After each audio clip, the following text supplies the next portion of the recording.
Hello, and thank you for joining us for our very first Ernest Doe vlog. Today we're going to talk to our sales director, Graham Parker, and Ed Perry, who's our general manager for Ernest Doe Power. Graham, Ed, hello. Hello. Thank you for doing this with us. So we've just completed the first 3 months of the year, what appears to us to have been a very busy 3 months, and we thought this would be a good time to review the first quarter of 2021. It might seem a long distant memory now, but maybe we can start with the Doe Show, which launched at the end of January. Graham, you're the show director. I don't know whether I should say how many Doe shows you've been involved with. Is that too rude? But can you start by telling us just a little bit about how it went and what the results were? Okay, so your first question, how many Doe shows?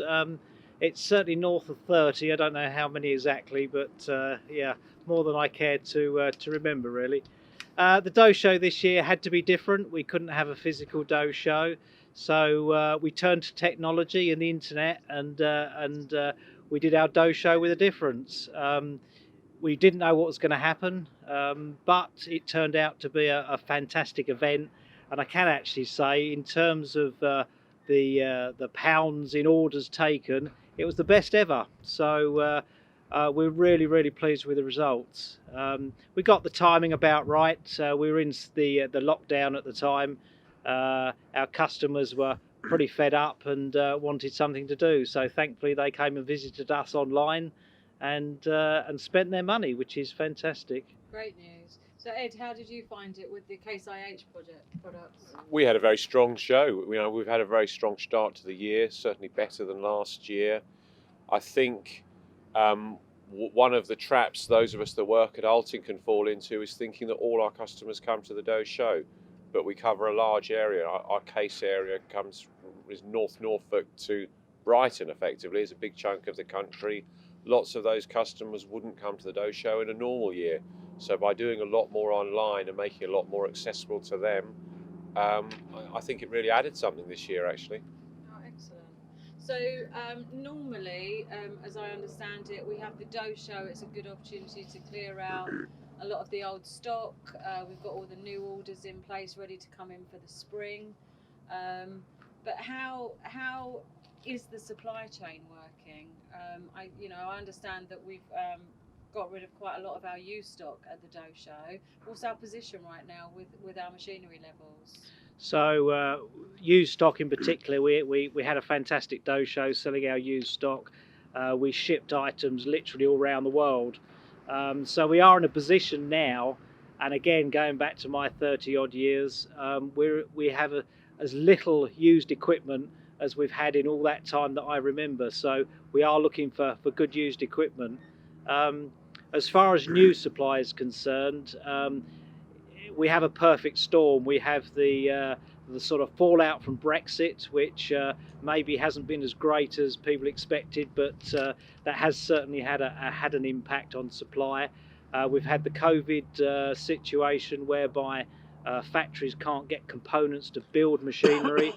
And we had a ship blocking the Suez Canal. We had a shipload of Hyundai diggers sitting the other side waiting, which has put 2 or 3 weeks on our digger supply. So it's been a perfect storm, and going forward we are struggling to get supply of equipment.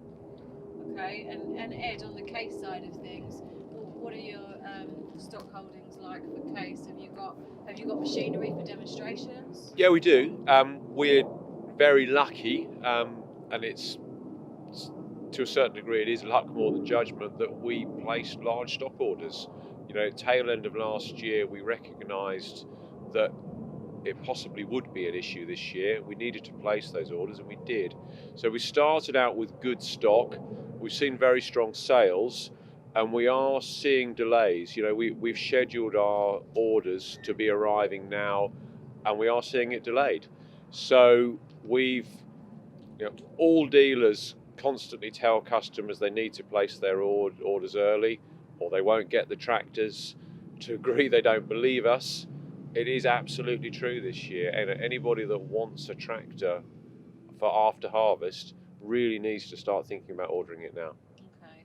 And does this apply? I mean, obviously, Graham, with you, you're the sales director for Ernest Doe. So you cover ag and construction. Is this across the board? Are there more abundant shortages in certain areas, or?